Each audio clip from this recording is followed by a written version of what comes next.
Aleluya. Que Él sea el centro. Que Él sea visto. Que Él sea visto. Amados, pueden tomar sus asientos, por favor.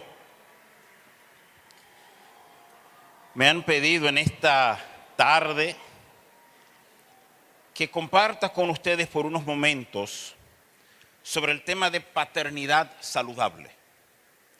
Y yo sé que me corresponde un tema que particularmente en la nación desde la cual yo vengo, los Estados Unidos, es un tema que no se puede hablar mucho por los excesos y los abusos y los malentendidos que ese tema ha generado.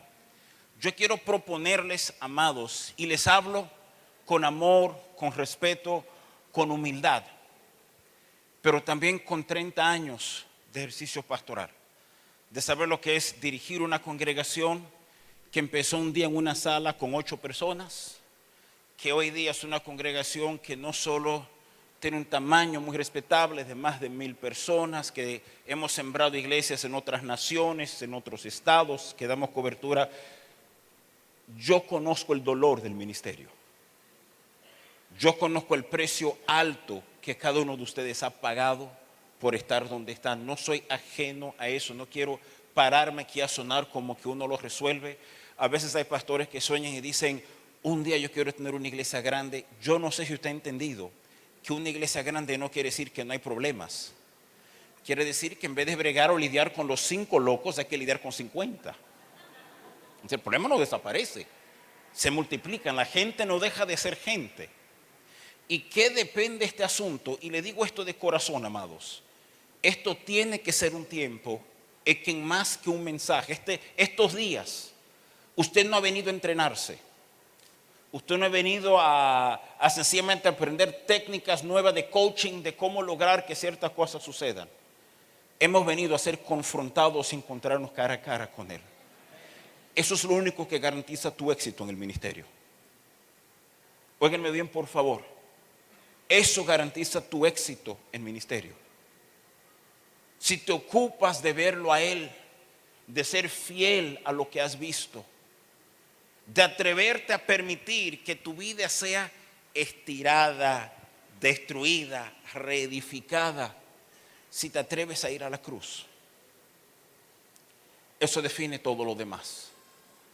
Y quiero hablarles honestamente, quiero hablarles como personas que tienen que elegir todos los días entre manipular y hacer religión o impartir una verdadera vida. Quiero hablarles como hombres y mujeres que a veces nos asusta lo que dirían nuestros líderes si realmente nos ven bien. Si se acercan lo suficiente y se dan cuenta que usted no ora 23 horas al día. Aquellos que quizás piensan que usted no tiene derecho a un mal día, una mala semana, pero caramba, hay algunos que están teniendo una década horrible, ¿verdad? O sea, miremos esto bien y honestamente y atrevamos a abrazar el reto de ocupar con honra el lugar que Él nos ha llamado. Yo tocaba el tema de andar digno de la vocación con que han sido llamados. Es un reto a subir el estándar. Es un reto a darnos cuenta, sí, Dios nos llamó, pero algo clave de nosotros tiene que responder al corazón de Él. Algo clave nuestro tiene que atreverse a ver más allá. ¿Sabe? Que sentado allá me vino aquel texto, no me acuerdo quién fue que lo mencionó esta mañana, de Marta y de María cuando muere Lázaro. Si te fijas, las dos le dicen la misma cosa a Jesús. Si tú hubieras estado aquí, mira, tengo la certeza de que si tú hubieras estado aquí, mi hermano no muere. Y cuando María salió corriendo, Señor, yo sé que, es decir, lo aman, creen que lo conocen. Si tú hubieras estado, yo sé que tú levantas muertos, yo sé que tú haces lo imposible. Señor, si tú llegas a mi congregación, yo sé que tú resuelves el problema financiero y el problema de ánimo. Yo sé que tú eres capaz de eso. Pero las dos dieron el tema por cerrado. Si tú hubieras estado, pero total, llegaste tarde, está bien, te sigo amando. Ninguna se imaginó que lo que pasaría en la próxima hora estaba diseñada para aumentar lo que ellas entendían que Él era capaz de hacer. ¿Qué tal si te digo que Él te ha permitido estar donde estás hoy? porque en las próximas horas Él quiere revelarse a ti de una manera que tú empiezas a considerar que Él puede hacer lo que tú ni siquiera consideras ahora que Él puede hacer. No me paro a darle una promesa falsa. Vamos a orar y levanta su mano derecha y pacte conmigo y no van a haber problemas. Pero hay algo que deja de importar cuando yo lo veo a Él claramente. Es curioso, o sea, bajo un evangelio donde yo soy el centro, Señor, estamos luchando y Padre, yo no quiero morir y yo quiero vivir para ti y para tu gloria. Pero cuando lo vemos a Él claramente decimos, si morimos, morimos, si vivimos, vivimos, total, todo es para su gloria. No es que yo quiero morir. Bueno, hay alguna gente que es, bueno, no entremos ahí, miren. Hablemos honestamente porque nuestros paradigmas tienen que cambiar. Lo que consideramos, lo que conocemos no está trabajando y permítame decirle esto honestamente. Todo concepto que Dios viene restaurando requiere madurar antes de aplicarse correctamente. Todo concepto. John Matera se paró aquí, no hace un par de horas y explicó, de hace como 50 años que globalmente estamos viendo la restauración de lo apostólico y lo profético, y estamos viendo la restauración de la adoración. ¿Ustedes se acuerdan en qué momento pasamos de himnos? ¿Usted se acuerda su reacción la primera vez que usted oyó a Marcos Witt? Fue como chocante. Espérate, ¿qué es esto? Esto tiene que ser del mundo, esto no puede ser Dios. Porque era completamente ajeno a lo que conocíamos. Y hoy día, y digo esto con respeto porque no es que yo me sé alguno, pero ya no conocemos los himnos. Porque hemos abrazado, hemos visto la vida en estas canciones que dan lugar a que Él sea el centro y que Él se exprese en medio nuestro, que rompe nuestro orden litúrgico. ¿Y si Dios quiere hacer eso con todo lo que nos da? Es que es un abuso, una de las cosas de esos lemas que aprendí caminando con el apóstol Gustavo. Todo abuso tiene la finalidad de que alguna verdad caiga en desuso. Y es verdad que los primeros profetas que se pararon eran locos pero de remate, ¿sí o no? Yo creo que no hay una ciudad nuestra que no quedó bañada en galones de aceite y de vino y declarando lo nuevo. Pero a medida que la voz fue madurando, fuimos entendiendo, fuimos viendo y captando algunas cosas. No dejamos de profetizar. Cuando nos dimos cuenta que el profeta neotestamentario opera bajo paradigmas completamente diferentes a profetas antiguos testamentarios. Pero como en el Antiguo Testamento dice profeta, yo pienso que todavía debo actuar, hablar y moverme así. Y nos dimos cuenta de cómo el juego cambió. Amados, esto también es cierto con elementos de paternidad. Óiganme bien. Hay gente que dice, paternidad espiritual no existe. ¿Seguro? ¿O es que has visto tanto abusos que es más conveniente no confrontar la verdad? ¿Hay abusos en el evangelio de prosperidad? ¿Sí o no? Lo hemos visto, estamos cansados de verlo. Quiere decir que Dios no prospera. O que la prosperidad neotestamentaria está ligada a tu alma, a la condición interna tuya. Entonces no es que Dios nos dice, el evangelio de prosperidad es falso. No, cuidado con dictar de falso lo que Dios ha dictado como algo honesto y genuino. Y por una reacción, y nosotros como pastores, por favor, óiganme pastores, porque sé dónde están, sé que vemos un abuso, oímos un abuso, y nuestro celo de que aquellos que estén bajo nuestra administración no caigan ahí, inmediatamente tapamos. No, mejor no oigan eso. Pero a veces en esa reacción nos desprendemos de cosas valiosísimas y nos robamos a nosotros y causamos atrasos de décadas en las generaciones que nos rodean. Amados, antes de juez, antes de rey, antes de sacerdote, antes de patrón, antes de señor, Él se define como Padre. Pero la paternidad espiritual no existe. Imposible. Imposible. Si Jesús le vuela la cabeza a sus discípulos. Hey, Jesús, mira, los fariseos enseñan a orar y Juan enseñó a sus discípulos a orar. Tú estás bajo presión, tú no nos has enseñado a orar. Y podemos rebuscar el internet, las oraciones judías, porque son cátedras. en el Antiguo Testamento y en la ley, en los procedimientos. Y Jesús, cuando les enseña a orar, yo imagino que todo el mundo saca su iPad, sacan los celulares para anotar cómo orar, porque nos va a dar una oración que nos va a enseñar cómo accesar el cielo y los tesoros del cielo y todo lo que se mueve. Y Jesús le dice, cuando oren así: Padre nuestro. Ese único momento arruina la teología de todo el mundo parado sobre la tierra hasta ese momento. Padre nuestro, Padre nuestro. Se volvió loco. Se volvió loco. Padre nuestro. Nosotros tenemos un concepto de padre e hijos que no corresponde al que existía en el primer siglo. Tú ves, porque tú decir que tú eres el hijo de alguien, es decir, que tú eres esa misma persona. Cuando ustedes oren, oren así: Padre nuestro. Jesús creía en la paternidad espiritual. ¿Cómo tú sabes que él creía en la paternidad espiritual? ¿No se acuerdan del otro famoso versículo de Juan capítulo 8? Vosotros sois de vuestro padre el diablo. Paternidad espiritual, comprobada bíblicamente. Pero es más de ahí, porque permíteme tocar el tema honestamente. El problema es, como bien decía yo esta mañana, es más fácil pelear con el diablo que relacionarme con un hermano. Es más fácil tratar con Dios que con un papá. Si mi concepto de tratar con Dios es más fácil que tratar con un papá, porque Dios es sencillo, Él es el juez, yo hago, Él cumple, es como un asunto transaccional. Pero padre, ¿sabe cuál es el problema de un buen papá? Que haga lo que usted haga, Él va a estar ahí todavía. Él va a estar ahí todavía, no te va a soltar. Ve lo que tú vales antes de que tú entiendes cuánto tú vales. Y amados, si somos honestos, y suena duro decir esto, pero a veces somos nosotros que tenemos la honra de dirigir en la casa de Dios, que más nos despegamos del concepto de un papá que nos ama. El tema ahora es: todo el mundo quiere ser un padre espiritual para que me honren. Y eso nace en que no hemos entendido lo que es paternidad.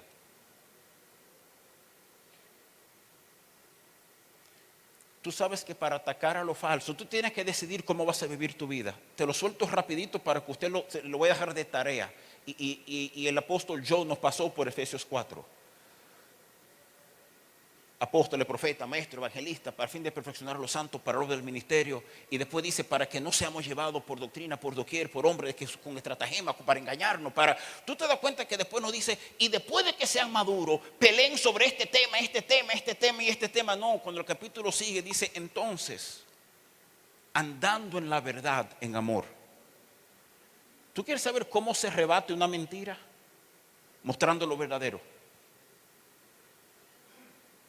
Las tinieblas no se rebate predicando contra la tiniebla, hablando la tiniebla, idolatrando la tiniebla. La tiniebla se pelea siendo luz. Siendo luz. Siendo luz. Eso acaba con las tinieblas.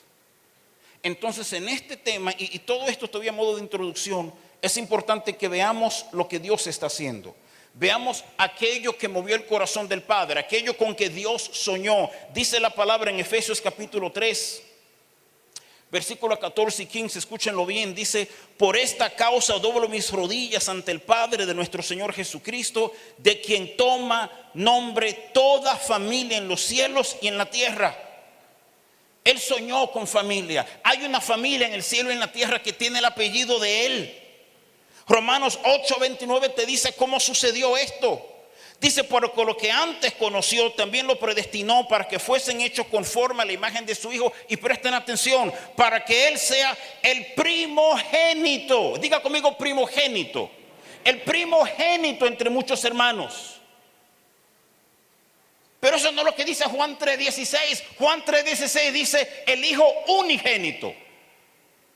Y ahora Romanos te presenta el Hijo primogénito. El unigénito pasó a ser el primogénito. ¿Sabe por qué? porque llegaron más hermanos a la familia. Y debo decirte esto en amor para que no haya duda. Jesús no nos recibe a nosotros como mi hija Laura recibió a mi hijo Daniel. Laura tiene 2 años cuando nace Daniel. Y usted sabe ese momento, ¿verdad? Y en el caso nuestro hubieron unas complicaciones. Daniel tardó como 4 días más en venir a la casa después de cuidado intensivo. Y cuando llegamos a la casa con el bebé, Laura mira a su hermanito, qué lindo, pide cargarlo. Usted sabe, le ayudamos a cargar el bebé. Y después de que Laura juega un ratito, nos mira y dice, ¿cuándo él se va? Jesús no dijo, ¿cuándo se van? Él vino a ser el primogénito. Vino a ser el primogénito y necesito que captes esto. Si vino a ser el primogénito es porque Él me hizo hijo. Y yo sé que es una frase que conocemos, pero ese es el peligro. Porque a veces porque conocemos algo pensamos que vivimos ese algo. No son engendrados, lo sabemos. Juan 1, 2 y 13. Dice, los que creyeron en Él se le dio la potestad de ser hechos hijos de Dios. Y estos no son engendrados por sangre ni por voluntad de hombre, sino como dice claramente, dice, sino de Dios. ¿Por qué esto es importante? Porque se origina en Él. ¿Y por qué eso es importante? Porque escúcheme bien. Lo que nosotros llamamos salvación, Él llama adopción. Nosotros tratamos de limitarlos a una experiencia salvificadora. Bueno, esto garantiza que mi alma va al cielo. Cuando Dios trata contigo, Él no vio a alguien que tenía que salvar. Él vio a alguien que tenía que adoptar, que hacerlo de Él.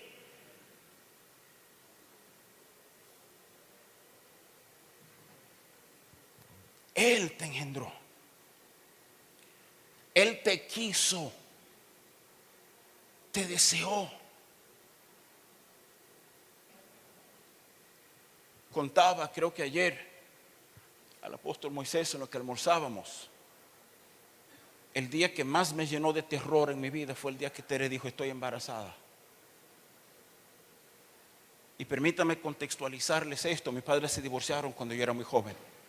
Y fui criado por mi abuelo, en esencia, como mi figura paterna. Y estoy loco por ser abuelo. Pero cuando Tere dijo, estoy embarazada, me di cuenta que yo no iba a ser abuelo, iba a ser papá. Y me di cuenta que yo no tenía un punto de referencia de cómo ser papá. Y Tere me miró y se dio cuenta que internamente me estaba pasando algo. Y Tere me pregunta honestamente, mi amor, ¿estás feliz? Y así entre nosotros, honestamente le mentí y le dije, sí. Porque por dentro me estaba muriendo y no sabía ni cómo manejarlo yo, ni qué haría. Y cómo le digo a ella que está tan contenta, que ella acaba de tocar un punto en mi vida que yo ni sabía que estaba destruido.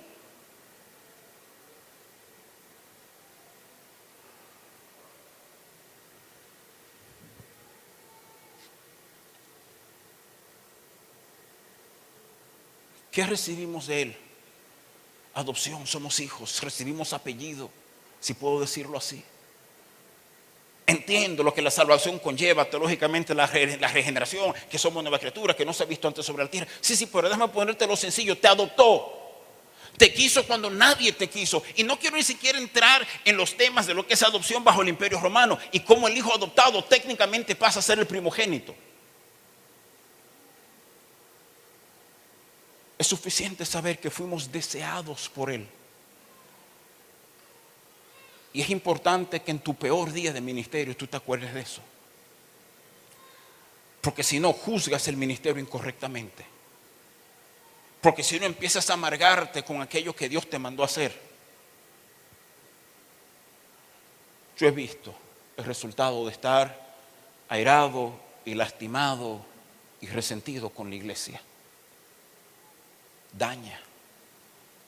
Nos daña a nosotros, daña a nuestros hijos. ¿Cómo se resuelve eso? Entendiendo el tema de paternidad.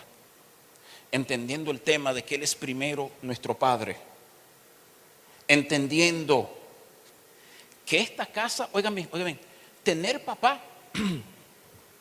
Cuando yo era joven, tenía amigos del colegio que no se criaron con sus padres. Yo tampoco con mi abuelo, pero mi abuelo había sido un coronel bajo un régimen difícil. Entonces era uno de esos hombres, ¿verdad? Que usted estaba durmiendo a las 6 de la mañana un sábado y entraba y te pateaba la cama.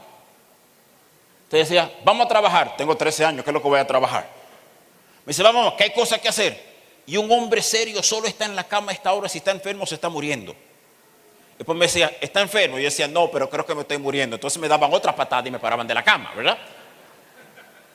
Y me llenó de la idea de que un hombre se comporta de esta manera, un hombre actúa así, un hombre le abre la puerta a una dama, un hombre sabe amarrarse una corbata, un hombre sabe... Y te llenó de esta idea de cómo los hombres de esta familia se comportan. ¿Alguien más vivió eso? Y te enseñaron lo que era ser así. Hacerte una pregunta. ¿Quién le dijo a usted que Dios no hace eso con su casa? Que no hay una escuela donde Él enseña cómo comportarnos y cómo manejarnos y cómo tratar a la iglesia y cómo tratar a nuestras esposas y cómo manejar lo que Él pone en nuestras manos y cómo administrar nuestros recursos. Lo que pasa es que pensamos, no, eso es lo que yo le ministro al pueblo. Déjame ser honesto contigo. Ninguna enseñanza que usted dé desde el púlpito va a ser tan potente con la que usted dé con su vida. Ninguna. Hay personas que les es fácil levantar una ofrenda, pero no dan una ofrenda ni que se estén muriendo. Es fácil predicar sobre amar a tu esposo, servir. Señores, se lo digo con amor. Pero son temas que tenemos que tocar, porque si no lo tocamos, seremos hallados faltos delante de Él, nos frustraremos. Y Dios está tocando puntos aquí que nosotros como pastores, que ahora mismo tenemos gente nuestra de aquel lado de la pantalla que están soñando y creyendo y quieren más. Y usted bien sabe que está parado. Usted está parado en una avenida que dice, yo no tengo la menor idea con yo no sé cómo darle más. Quizás esto no empieza repitiendo los mensajes del apóstol Lara. Quizás esto empieza con hijos volviendo a sentarse a los pies de su papá. Pablo le escribe a Timoteo, en 1 Timoteo 3:15, le leo una nueva traducción viviente, dice, para que si me retraso, sepas cómo deben comportarse las personas en la familia de Dios. ¿Cómo comportarme en la familia de Dios? Pablo le dice a Timoteo, Timoteo, te estoy escribiendo este libro que quedó canonizado en el Nuevo Testamento, para que sepas cómo los hijos de Dios se portan. ¿Cómo reaccionamos ante situaciones? ¿En qué debates meternos? ¿En qué debates no meternos? ¿Cuándo hablar? ¿Cuándo callar? Es un problema no saber comportarnos como nuestro Padre. Jesús se limitó. Jesús se atrevió a decir, yo solo hablo lo que oigo a mi Padre decir. Yo solo hago lo que veo a mi Padre hacer. Piensa en eso un momentito. Aquí hay personas que si te invitan a predicar donde sea hasta el infierno, usted va a predicar porque se abrió un púlpito para usted ser su don. No porque se abrió y hay que ir a predicar. No, a veces hay sabiduría en callar. Usted no leyó a Pablo cuando estaba viajando, que dice, el Espíritu nos impidió que hablásemos. Y esa noche tiene una visión de un varón macedonio, ¿se acuerdan? ¿Sabe por qué queremos hacer? Porque el huérfano encuentra su identidad en lo que hace.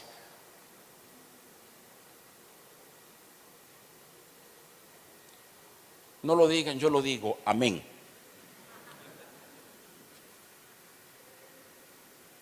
Yo predico aquí y hago aquí y me muevo allá. Aprendamos a ser hijos. Porque esto es importante, amados.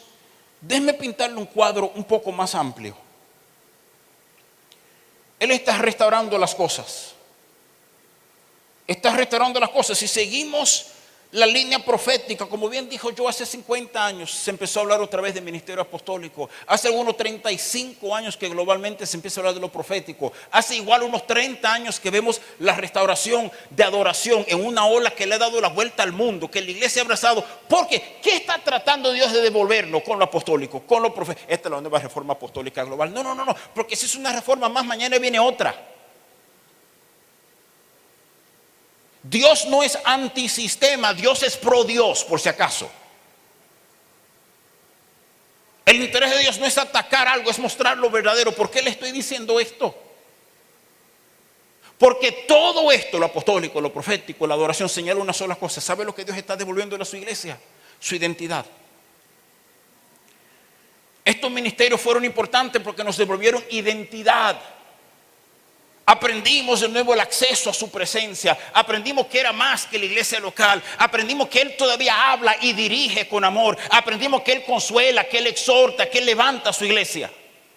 Y todo esto fue dado con un solo propósito. Y perdónenme, amados, porque lo más fácil es pensar, el propósito fue bendecirme. No, el propósito fue que usted entendiera que es hijo.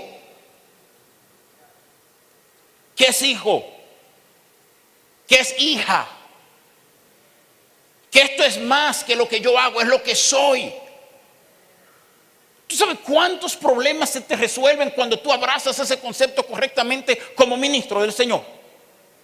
No, varón, yo soy un ministro. No, eres hijo primero. Y si se te olvida eso, todo lo demás, por bien intencionado que sea, es corrupto.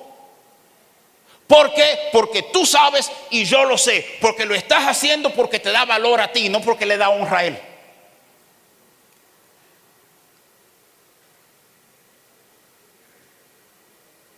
¿Qué te mueve? No, el compromiso con la gente. Si eso es lo que te mueve, te estás operando en un lugar peligroso.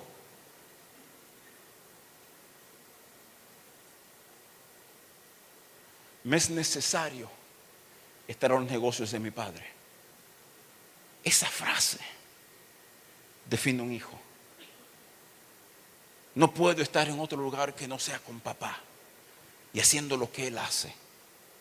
¿Por qué? Por Él, por lo que representa. Miren cómo Dios lo hace. Síganme en esto. En Hebreos capítulo 1, versículo 1 y 2, dice lo siguiente: Dios, habiendo hablado muchas veces y de muchas maneras en otro tiempo a los padres por los profetas. Habiendo hablado muchas veces de muchas maneras por los profetas. Pregunta: ¿Dios habló? Respuesta: sí. Y fue a través de los profetas. Y les habló de forma fuerte. Y les habló llorando. Y les habló rogando. Y les habló con ejemplos: cásate con una prostituta. Y les habló con ejemplos difíciles: Isaías, quédate sin ropa por un año. Usted piensa, ¿qué tan profético sería eso, verdad? Pero le habló de una multitud de maneras. Pero la implicación de este texto es el siguiente: Dios empezó a hablarle a Israel. Y cada vez que Israel no entendía, Dios venía subiendo la voz. Dios venía buscando cómo hacerle oír, cómo hacerle entender. Y en estos postreros días nos ha hablado por el Hijo. Es como que Dios fue subiendo el volumen, fue subiendo la voz, hasta que finalmente envía al Hijo, a quien constituyó heredero de todo y por quien así mismo hizo el universo. Mandó mensajero, mensajero, mensajero, profeta, profeta, profeta, profeta, profeta. A veces tenía que hablarle con gente que ni siquiera era del pueblo. Ciro, mi ungido. Pero finalmente, cuando Dios quiso tirar el último tiro, dice, envió a su Hijo. Esta es la pregunta: ¿por qué no empezó mandando al Hijo? ¿Por qué terminó mandando? ¿Por qué el Hijo fue el último? Esta es la respuesta honesta. Y por favor, óiganlo bien en su corazón. Porque habla no de Él, habla de nosotros. Porque solo un hijo puede revelar a un padre. ¿Por qué envió al Hijo? Porque solo un hijo puede revelar a un padre. Solo un hijo revela a un padre. ¿Entiendes ahora la urgencia de que tú y yo seamos conformados a la imagen del Hijo? Porque nosotros lo revelamos a Él. Porque el mundo no puede verlo a Él, nos ven a nosotros.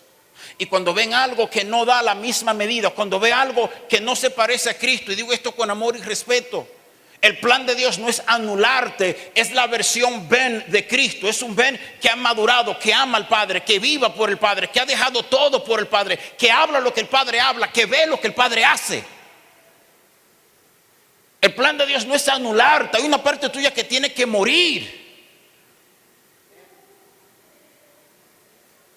El unigénito pasó a ser el primogénito, marcando el camino de quién somos tú y yo. Pablo dice en 2 de Corintios: no nos medimos nosotros mismos por nosotros mismos. Sería insensato eso, como hacen otros. Pablo sabía que la medida era una, Él era la medida absoluta.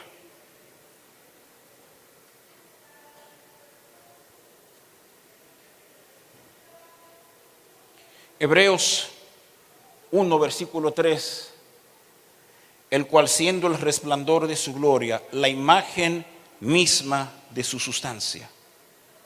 La imagen misma de su sustancia. Él es el Padre. Me gusta como escuché del pastor Bill Johnson de California cuando dijo: Jesús es teología perfecta. Es la expresión perfecta de quién es el Padre. ¿Tú quieres ver el Padre? Mira a Jesús. De ahí viene la urgencia de que tú y yo seamos conformados, que el mundo nos vea a nosotros y lo vea a Él. Nos has oído, estamos clamando y orando: Señor, que tú seas visto, que el Hijo sea visto para que tú seas visto. ¿Cómo hacerlo? Cuando el mensaje que recibimos es que Él quiere bendecirnos y que Él quiere prosperarnos y que todo se trata de nosotros, y tememos decir: hey, tienes que morir. Tienes que morir. Te digo por qué: porque ese primer evangelio gana más aplausos y más ofrendas. Ese primer evangelio nos hace populares. Ese segundo evangelio es incómodo. Invitar a alguien a morir no es cómodo, no es atractivo. Pero si no lo vemos, nunca somos hijos. Nos quedamos como bastardos, como quien no tiene papá. Porque no entendemos que no es un asunto transaccional, es un asunto relacional. ¿Sabes? Si sabes leer bien, el tema de paternidad no se marca en el Nuevo Testamento, se marca al final del Antiguo Testamento. El libro de Malaquías es curioso y les invito como ministro a que lo lean, porque el libro de Malaquías no es Dios peleando con el pueblo, es Dios peleando con los sacerdotes. Es Dios diciendo: de sus manos yo no recibo ofrenda, porque me han robado. Y les explica el proceso de robo. Y Malaquías cierra con estas palabras, si me escuchan bien. Dice versículo 5 de Malaquías 4: he aquí, yo os envío el profeta Elías antes de que venga el día de Jehová grande y terrible. Él hará, oigan bien, oigan lo que Dios dice: Él hará volver el corazón de los padres hacia los hijos, el corazón de los hijos hacia los padres, no sea que venga yo y hiera la tierra con maldición. Él está anunciando: lo próximo que yo hago tiene que ver con padres e hijos. Se los anunció y luego cayó por 400 años. Y cuando el pueblo oyó un loco vestido de piel de camello que comía miel y comía langosta, y por si acaso no son langostas de tu restaurante favorito, estamos hablando de saltamontes, de cucarachas, ¿verdad?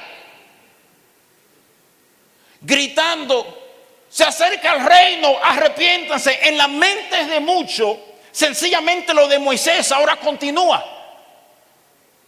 Y no se dieron cuenta, no se acordaron cómo cerró el tema. El tema cerró así: el corazón de padres a hijos, el corazón de hijos a padres. No cerró diciendo: voy a establecer otro ministerio. Cerró diciendo: voy a enviar a Elías. Y Elías es una figura curiosa. ¿Por qué Elías? Bueno, honestamente hablando, porque Elías fue el único que cuando terminó lo que tenía que hacer le dejó el doble a la próxima generación. Pero dijo esto: es un proceso de corazón entre padres e hijos. Óigame bien, no dice entre pastores y ovejas, no dice entre apóstoles y pastores, dice entre padres e hijos. La vida, la transacción, lo que se movería sería de un papá, implica una relación. Vemos estas relaciones ilustradas en el Nuevo Testamento. Vemos en 1 de Pedro 5, versículo 13. Y oigan este versículo bien, que no es tan popular como el de Timoteo. Todo el mundo conoce cuando Pablo dice a Timoteo, mi verdadero hijo en la fe. Pero y este de 1 de Pedro 5, 13, oigan quién figura aquí para que usted se sorprenda.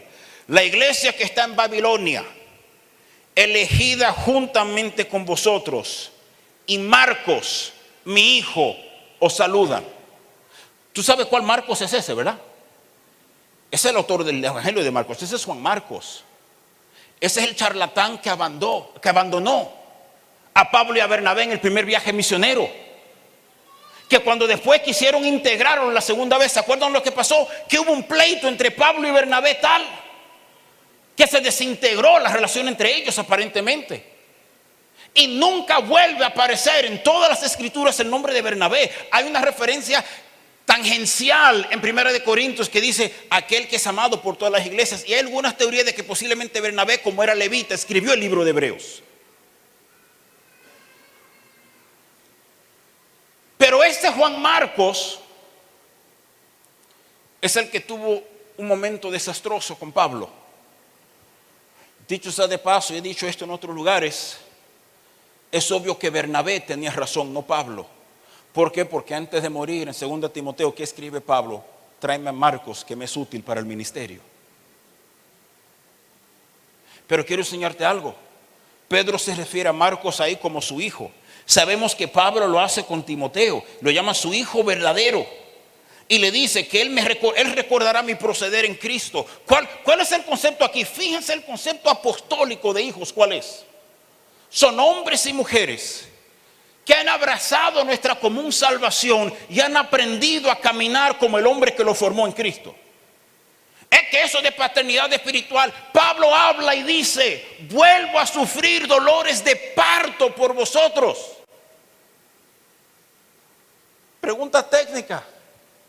¿Qué es lo que separe? Hijos e hijas. No separe otra cosa. Dice, vuelvo a sufrir dolores de parto. Y amados, perdónenme. Digo esto con respeto, cápteme la idea. Este es el lugar más charlatán del mundo para yo decir que estoy formando personas desde el púlpito. Qué chistoso pararse aquí y dar una enseñanza y nunca sentarme y decir, mi hermano, ¿qué pasa? Sus hijos se ven tristes. Y no invertirme en formar una vida correctamente. No saber traer corrección. Ahora, lo fácil es pararse ahí. No, estoy discipulando la iglesia entera. Y no te sabes ni el nombre de la iglesia entera. Somos hijos primeros. Este es el punto. Óigame, usted no iba a hablar de paternidad. Usted se la pasa hablando. Sí, porque oye bien, es que ¿quién te dijo a ti cuál es la partida de paternidad? ¿Sabe que dice la palabra que nos dio espíritu de adopción, no espíritu de paternidad? ¿Sabe cuál es el mensaje aquí? Que todo buen padre tiene que aprender a ser un hijo primero. Todo buen padre tiene que aprender a ser un hijo primero. Tener a alguien, y yo sé que son esos temas incómodos que no nos gusta tocar, a quien rendimos nuestra vida, quien puede correr. A mí solamente me habla Dios. ¿Usted no ha oído eso en la iglesia? Famoso principio de 1 de Juan, donde Juan se para y dice, hermanos, el que dice que ama a Dios, a quien no puede ver, pero aborrece a su hermano, a quien puede ver, dígale a él que dije yo que es un mentiroso. Eso dijo Juan. Mire el hermano que está a su lado. No. Pero ¿cuál es el asunto a entender aquí? El asunto a entender es este, que el principio no tiene que ver con amor, el principio tiene que ver con lo visto y con lo no visto. En otras palabras, no, yo nada más amo a Dios, yo no amo a hombre, dice mentiroso. Cuando alguien te dice, yo solamente me someto a Dios, no a los hombres, está captando que es el mismo principio. A mí nada más me corrige Dios, no los hombres. Señores, dejémonos el cuento. De una postura apostólica honesta, déjenme decirles algo. Lo que ha preservado mi vida son hombres y mujeres que aman a Dios, que se han atrevido a mirarme y decirme: ven, así no. Ven, cuídate de esto. Ven, aprende a no tomar esto personal, porque entonces corriges con toda la violencia de tus emociones metida en el asunto. Me ha preservado. Me ha guardado con gozo después de 30 años en ministerio. Hay una mentira del diablo que ha invadido las conversaciones pastorales de lo duro y lo miserable y lo ingrato que es servirle a Dios. Y esa es una mentira del mismo infierno, señores. Y la hemos creído. Y nuestras experiencias entonces se alinean con esa mentira. Sí, porque esta familia que uno invirtió 10 años se van y ni la gracia dan. Y empezamos nosotros mismos a hacer profecías que se autocumplen. Y está diseñado para que te olvides de que eres hijo. Está diseñado para que se te olvide que no fueron ellos que te pusieron, que fue Él que se llamó por su gloria a un lugar de honra.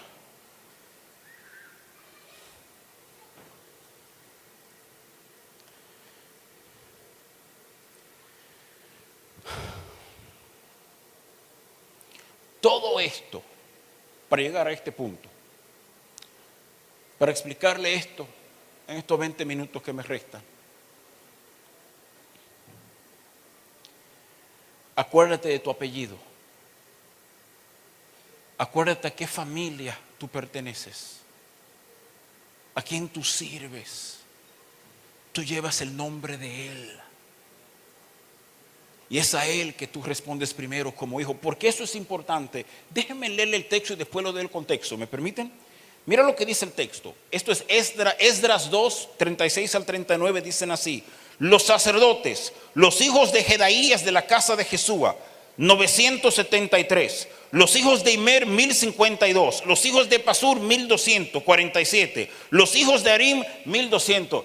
Ven, no me diste contexto. ¿Qué es eso? Oigan lo que es eso. Esas son las familias sacerdotales volviendo de Babilonia, cuando por fin Ciro da el decreto y Esdras empieza el proceso de restaurar lo que 70 años antes fue destruido. Ese es el nombre y las familias, óigame bien, más importante de Israel, porque son las familias sacerdotales. Y la lista sigue hasta que uno llega al versículo 61. Y miren lo que dice: y de los hijos de los sacerdotes, acuérdense que el sacerdocio mosaico era por familia. Era Aarón y sus hijos. Y miren lo que dice: de los hijos de los sacerdotes, de los hijos de Abaía, los hijos de Cos, los hijos de Barzilai, la cual tomó mujer, oigan bien, la cual tomó mujer de las hijas de Barzilai, Galadaíta, y fue llamado por el nombre de ellas. Estos buscaron su registro de genealogías y no fue hallado y fueron excluidos del sacerdocio. Amado, déjeme decirle lo que está diciendo el texto. Se mudaron a Babilonia. 70 años de cautiverio no son una vacación, son 70 años. Y no le fue mal. De hecho, tengo registros históricos con autores y fechas aquí que te hablan de lo bien que fue a la comunidad judía cuando llegó a Babilonia. Que realmente fue un problema, porque si hubiera sido un éxodo, ustedes estuvieran orando, si hubiera sido Egipto para que Dios lo saque. Le fue bien en Babilonia. Negociaron y prosperaron. ¿Y saben lo que se dieron cuenta? En Babilonia, los judíos se dieron cuenta de lo que yo me di cuenta como latino viviendo en los Estados Unidos. Oiga lo que me di cuenta. Mi nombre es Bienvenido. ¿Te has visto un gringo tratando de decir bienvenido? Y por tanto, todo el mundo me conoce como Ben, porque me facilitó la vida. ¿Me están siguiendo la idea? El apellido Martínez, el apellido Jiménez complicó la vida. Pero óigame bien. Entonces, le voy a hacer este cuento de yo estando recién casado. Y mejor lo cuento, porque si no, yo no lo cuento, Tere lo va a contar en el momento menos oportuno para acabar conmigo. Yo amo a mi esposa, pero iba acabando conmigo. Mire, Óigame bien, nos casamos, luna de miel. Yo me ocupo, flaca, ocúpate la luna de miel, de ciertas reservaciones, de ciertas cosas. Yo hago todo lo demás, ¿verdad? Y diseñé todo, señores. Toda esa boda tuvo, la última flor la seleccioné yo. La flaca no hizo nada, así entre nosotros. Confianza, no hay problema, mire. Luna de miel, primera parte de la luna de miel. Llego al hotel. Buenas tardes, bienvenido, Paz, reserva. Ah, señor Paz, bienvenido, felicidades, su luna de miel. Hable menos que queremos llegar al cuarto. O sea, ¿verdad? Luna de miel. La segunda parte de la luna de miel era en otro hotel. Ya uno entra como veterano. Saludos, buenas tardes, reserva, bienvenido, Paz. ¿Cómo no, señor Paz? No, no aparece. ¿Cómo que no aparece bienvenido, Paz? Tiene que aparecer. Segundo nombre, Rafael Paz. No aparece. Segundo apellido, chequese bienvenido Manzano. No. Chequese bienvenido Rafael Paz Manzano. No. Teresa en eso me dice, mi amor, permiso. Chequese bienvenido Navarro. Se lo apellido de Tere. Y el tipo dice, aquí está, le voy a confesar, ni le di propina al desgraciado. O sea, déjame ser honesto. O sea, me registró con el nombre de Tere. Robó mi apellido. Lo que no importa, porque yo soy Ben Paz. Pero cuando soy uno de los hijos de Aarón, y el legado de mi familia es tener que preservar esa línea y poder demostrar que yo soy un sacerdote de Israel, que eso es intocable, esa es mi identidad, eso no se mueve. La Biblia te dice que este grupo llegó a Babilonia y se dio cuenta de que era muy difícil ser bienvenido, entonces llámeme Ben. Pero después de 70 años, todos los documentos decían Ben.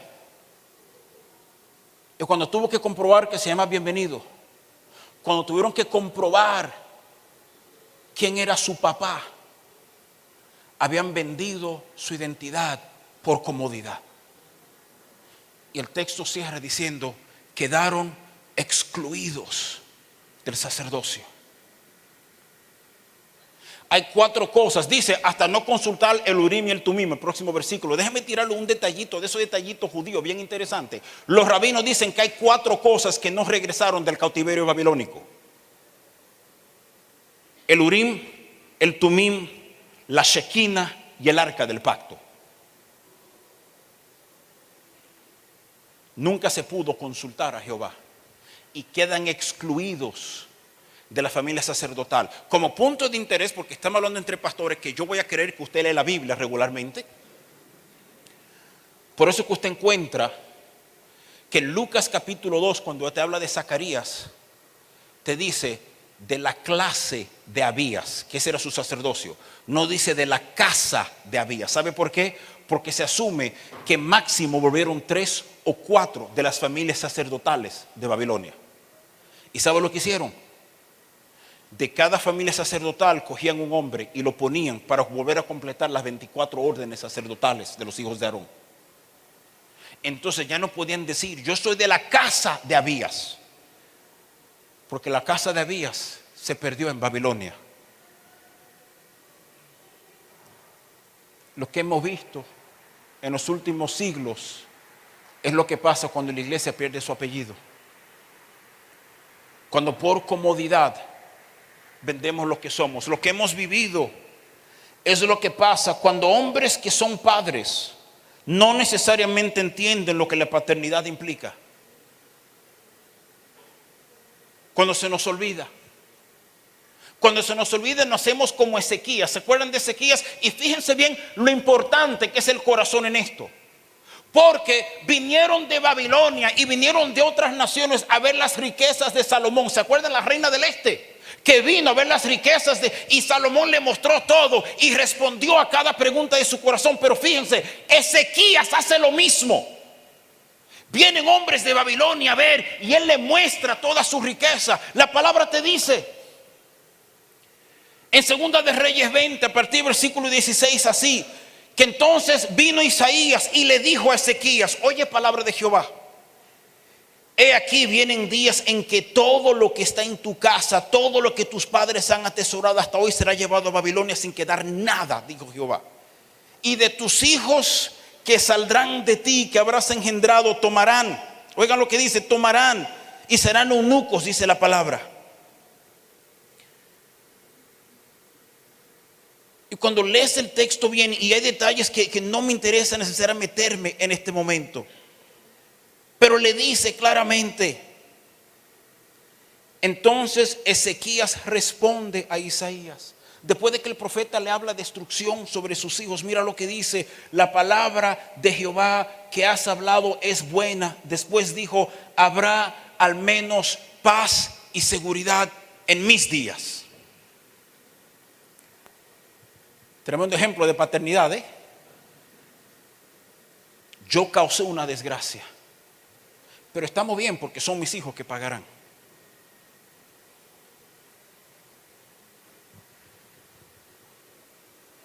Yo soy papá, hónrenme. Yo soy papá, desaparece tú para que yo sea. Y óigame bien, yo entiendo honra. Yo sé lo que es honra. El problema es que hay algunas personas enseñando honra que nada más conocen honra vertical, que nunca saben honrar a los que están a su lado. Cuando alguien tiene que demandar honra, ya tú tienes que cuestionar cuál es su apellido. Ni Jesús demandó honra.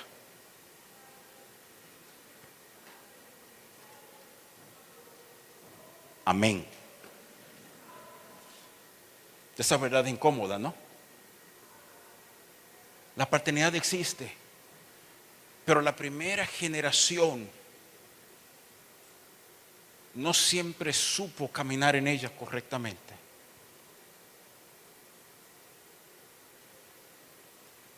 ¿Tú sabes quién fue un papá horrible? David. Un hijo viola a una hija. Un hijo mata a ese hijo. Usted sabía que el hijo mayor de David trató de darle un golpe de estado, ¿verdad? Antes del golpe de estado, después del golpe de estado de Absalón.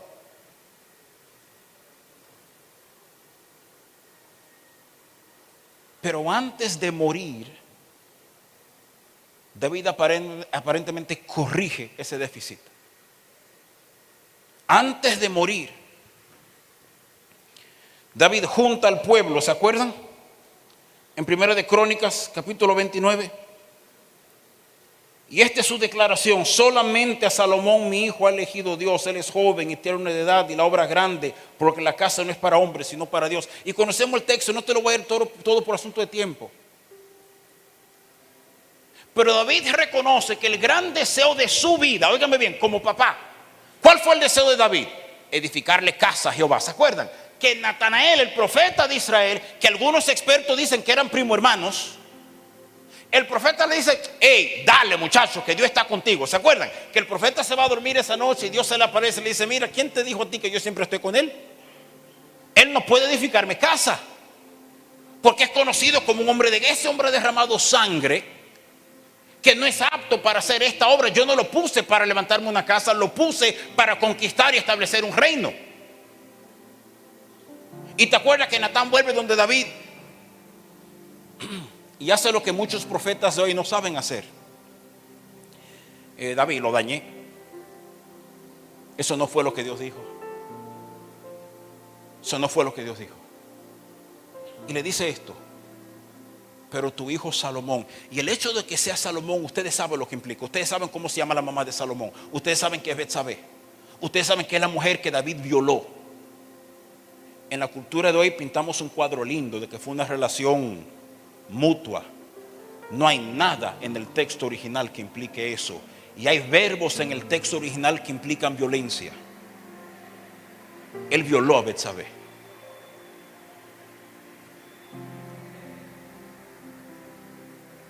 Y es el hijo que ese matrimonio, después de que Dios restaura, produce. ¿Y qué hace David como papá? Por favor, síganme en esto. Él junta la ofrenda más impresionante en la historia de la humanidad para edificar un templo, para que su hijo sea exitoso en lo que Dios le ha mandado hacer. A ver si usted entiende esto. Voy a decir algo controversial que si usted no está de acuerdo conmigo, tiene razón de no estarlo. David fue un hombre del antiguo pacto que tocó derechos que solo tenemos en el nuevo pacto. David cambió la liturgia, paró adoradores delante del arca y no se cayó muerto. Y una de las cosas más significantes que David hizo es que toma esta ofrenda valorizada hoy en miles de millones de dólares, billones de dólares. Dice, oigan lo que dice. Él no dice, porque yo amo tanto a mi hijo. Dice, porque tengo mi afecto en las cosas de Dios. He dado todo lo que tengo. Oro para la cosa de... En otro, amado, vamos a coger una ofrenda. Yo no sé si usted entiende algo. Ese texto no tiene nada que ver con ofrenda. Tiene que ver con un papá abriendo camino para un hijo. El estándar del Nuevo Testamento de paternidad, la cita Pablo. La cita del apóstol Pablo cuando dice: he aquí por tercera vez en 2 de Corintios capítulo 10. Estoy preparado para ir a vosotros, en el versículo 14. Y no os seré gravoso, porque no busco lo vuestro, sino a vosotros. No busco lo vuestro, sino a vosotros. Pues no deben atesorar los hijos para los padres, sino los padres para los hijos.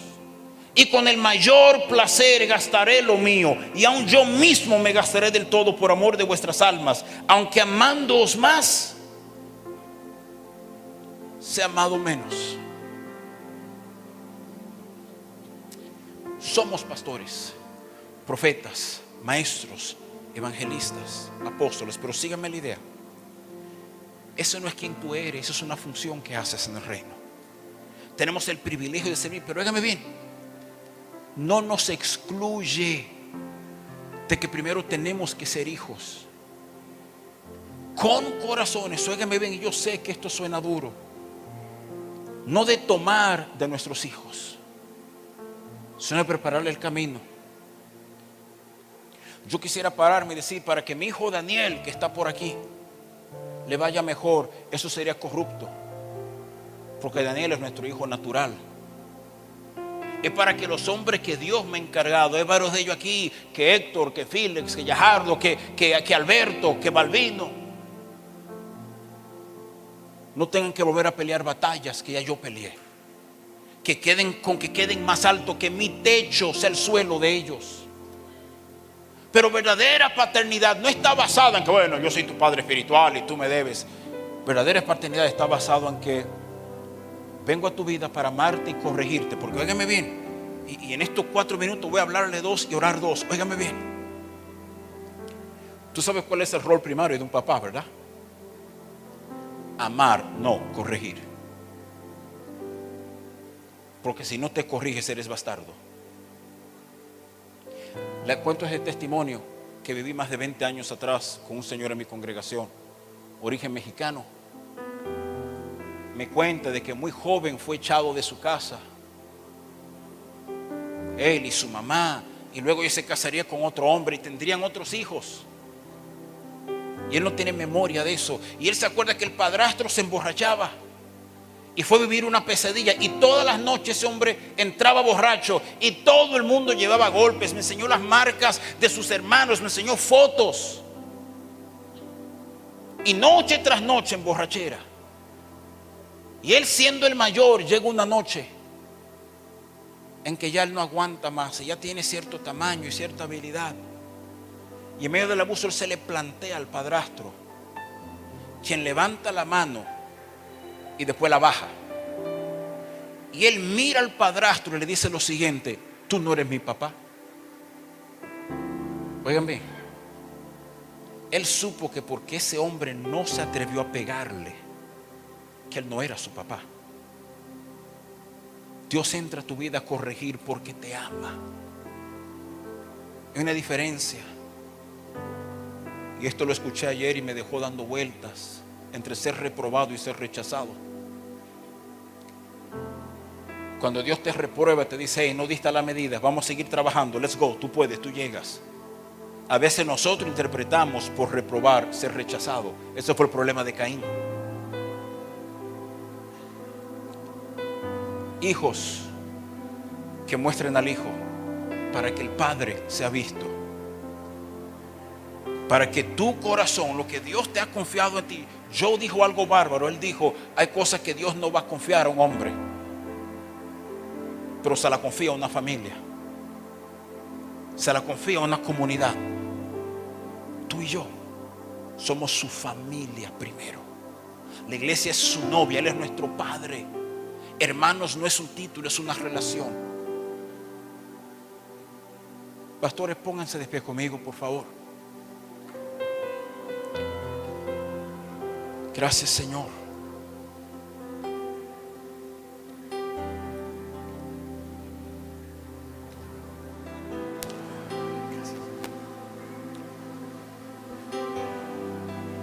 Ora conmigo. Rinde tu corazón. Esto no tiene que ver con edad ni experiencia ministerial. Tiene que ver con un deseo profundo de que Él sea todo en nosotros, de ser hijos. Padre, perdón, porque hemos servido con tanto ánimo, hemos hecho tanto, que se nos ha olvidado que esto empieza siendo hijos. Que hay un apellido que llevamos que exige un nivel de conducta como hijos, entendimientos y procesos de cómo esta familia, tu familia, oh Dios, se maneja.